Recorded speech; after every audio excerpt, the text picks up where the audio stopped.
The first time I saw the alien bride, she was kneeling in chains beneath a ceiling of burning stars, and the execution clock was already counting down.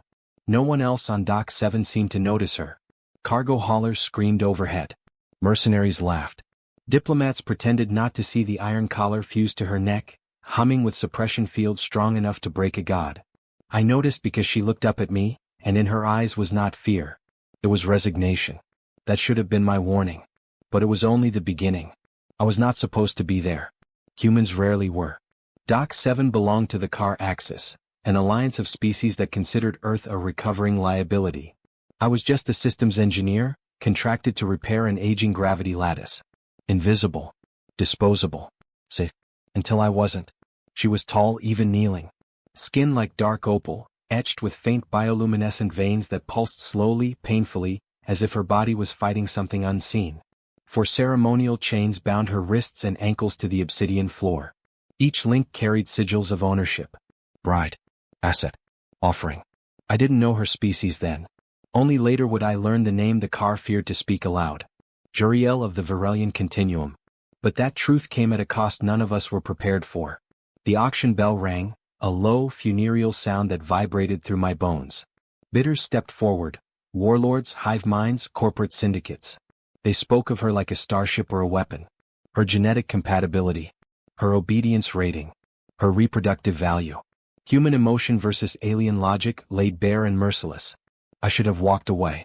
I needed the credits. I needed to survive.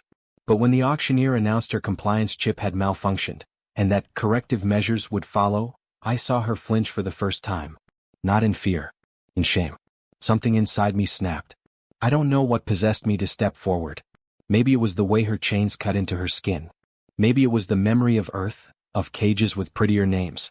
Or maybe humans are just wired to ruin carefully balanced systems. I'll take her, I said. The dock went silent. Every eye turned to me. A human. A nobody. The auctioneer laughed, a clicking, choking sound. You cannot afford her, it said. I'm not buying her, I replied. I'm invoking sanctuary law. Article 9. Sentient coercion clause. Gasps rippled through the crowd. They hadn't expected a human to know their laws. What I saw next changed everything. The chains hesitated. Sanctuary law was ancient, predating the Axis itself. Rarely used. Dangerous to invoke. If upheld, the bride would be released into my custody until an impartial tribunal ruled on her status. If denied, I would be charged with interference. And she would be punished. The auctioneer's eyes flickered as it consulted the lattice. Seconds stretched into lifetimes. The execution clock paused. Claim accepted, it finally intoned. Temporary custodianship granted. The chains unlocked. Juriel collapsed forward, catching herself inches from the floor. I moved without thinking, grabbing her shoulders. Heat surged through my gloves, raw, contained power barely restrained. She looked at me again. Really looked. And for the first time the stars above Dock 7 seemed to dim. They escorted us to a containment shuttle. No congratulations. No warnings. Just silence heavy with unspoken consequences. The moment the doors sealed, Juriel recoiled, pressing herself against the hull.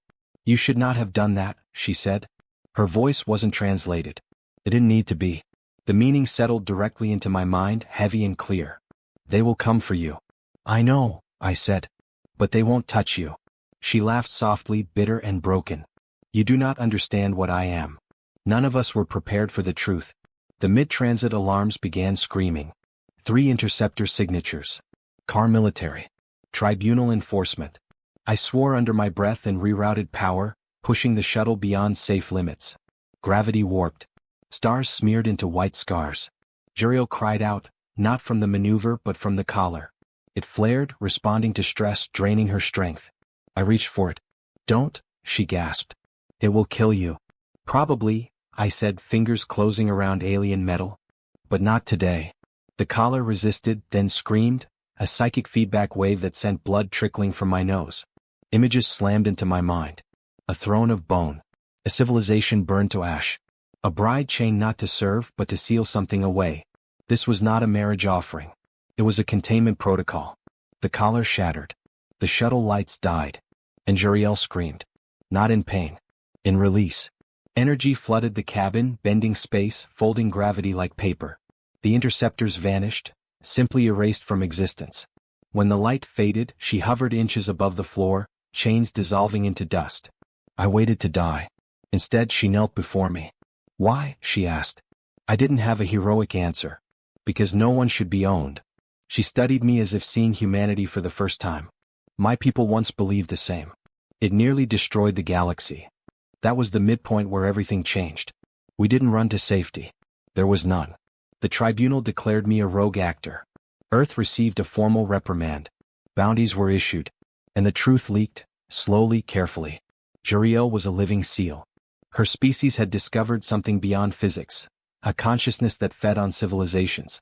To stop it, they bound it within one of their own, chaining her power, offering her as a bride to entities strong enough to keep the seal intact. She had lived centuries like that. Silent. Controlled. Alone. You freed it, I whispered. No, she said. You freed me. The seal remains. Because I choose it now. Choice. That was the difference. They came for us at the edge of known space. A tribunal fleet. Enough firepower to sterilize a system. Their message was simple: return the asset or be erased. I stood on the observation deck as Juriel joined me, stars reflecting in her eyes. I can end this, she said. All of them. All at once. And then? I asked. She hesitated. Then I become what they feared. Human emotion versus alien logic colliding again. I took her hand. It felt warm. Alive. What do you want? No one had ever asked her that. She stepped forward, facing the fleet. Power coiled around her, not wild now, but focused. Controlled. I am not a bride, her voice echoed across subspace. I am not a weapon. I am not yours. The fleets fired. Space broke. Juriel did not destroy them. She rewrote them, disabling weapons, collapsing command hierarchies, forcing every ship to experience her memories. Centuries of chains. Of silence. Of being traded. The firing stopped. The tribunal surrendered. In the aftermath, Earth was no longer invisible. Sanctuary law was rewritten. The car axis fractured. And Juriel stayed. Not as a goddess. Not as a ruler. As someone learning how to live. We built a station together at the edge of the stars. A place for the unwanted. The freed. The forgotten. She walks its halls unchained, laughter still unfamiliar on her lips. Sometimes when the stars burn especially bright, she asks me if I regret it. I always give the same answer. I didn't save the galaxy, I tell her. I just refused to look away. She smiles then, soft and dangerous and full of hope. And in that smile, the universe learns something new about humanity. We don't conquer. We choose. And that choice changes everything.